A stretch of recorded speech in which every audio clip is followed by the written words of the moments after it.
तो है guys, good morning, welcome back to my channel. तो गाइस, आप सभी को आज होलिका दहन है, तो होलिका दहन की हार्दिक शुभकामनाएं। और एक छोटी सी कहानी आपके साथ शेयर करना चाहता हूं और उसको आप आज के टाइम से रिलेट करके सुनना, तो आपको अच्छा से समझ में आ जाएगा। और क्योंकि आजकल के यूथ जो है वो लोग हम लोग के पुराने जो कहानी है उसको झूठ मानते हैं, लेकिन वो झूठ मानो या मत मानो, उसको वो आपकी निजी ये है, लेकिन उसके पीछे का क्या है कारण ना, वो मैं बताता हूँ आप लोगों को। देखो, एक बार ना हिरण्यकश्यप बोल के प्रहलाद जो थे, प्रहलाद भगवान, उनका पिता का नाम था हिरण्यकश्यप। तो वो एक बार घोर तप किए। तप करने के बाद वो ब्रह्मा जी को प्रसन्न किए, तो वो वरदान मांगा क्या कि मुझको बोला कि अमरता का वरदान दे दो। तो ब्रह्मा बोले ऐसा तो पॉसिबल नहीं है, क्योंकि जो मृत्यु लोक में आया है उसको तो मरना निश्चित है। तो भगवान पता है उसको उसको उसको वरदान मांगने के लिए जब बोले, तो उसके मुख पे सरस्वती आके बैठ गए। और उसने क्या क्या मांगा पता है? उसने मांगा कि मुझे न अस्त्र से, न शस्त्र से, न दिन में न रात में, न नर से न नारी से, न देव से न मुनि से, न यक्ष से न किन्नर से, न दैत्य से न दानव से, मुझको कोई भी नहीं मार सकता है। तो उसने ऐसा वरदान मांगा ना, मतलब वो इनडायरेक्टली ना वो सोचता था क्या मैं अमर हो गया हूँ, मुझको अब कोई मारने वाला है ही नहीं संसार में। ठीक है, तो उसको जब पावर मिल गया ना, तो पावर का वो गलत इस्तेमाल करने लगा। ठीक है, तो इसीलिए जब इंसान के पास जब पावर आ जाता है ना, तो उसको एकदम सॉफ्ट होकर रहना चाहिए, क्योंकि जितना उसके पास पावर रहेगा ना, उतना अगर वो सॉफ्ट नहीं रहेगा तो उस समय से ही उसका पतन का कारण वो शुरू हो जाता है, वो पतन की ओर बढ़ना शुरू हो जाता है। क्योंकि एक बिहार के एक वो है, वो जज है, वो भी इनका एक बहुत अच्छा लाइन है, मुझको याद नहीं आ रहा है, कि नम्रता सबको रखना चाहिए, अकड़ता तो मुर्दों की पहचान होती है, ऐसा कुछ करके है लाइन। मुझको ठीक से याद नहीं आ रहा है, करेक्शन कर देना अगर किसी को पता है तो पता है। हाँ, तो कहानी पर वापस आते हैं। तो हुआ यूँ था, उसको अभिमान हो गया था, उसको अपने शक्ति का दुरुपयोग करने लगा। इसीलिए कहते हैं शक्ति का कभी दुरुपयोग नहीं करना चाहिए, तो शक्ति का हमेशा सदुपयोग करे।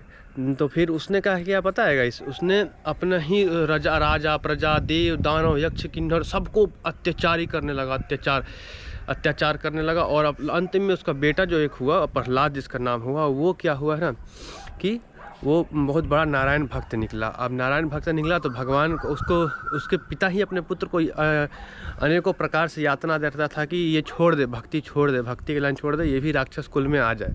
लेकिन ऐसा नहीं हुआ, और अंत में उसका वध भगवान योग किए, नरसिंह भगवान के, जिनका मुख था, सरकार, हाथ था, नाखून था।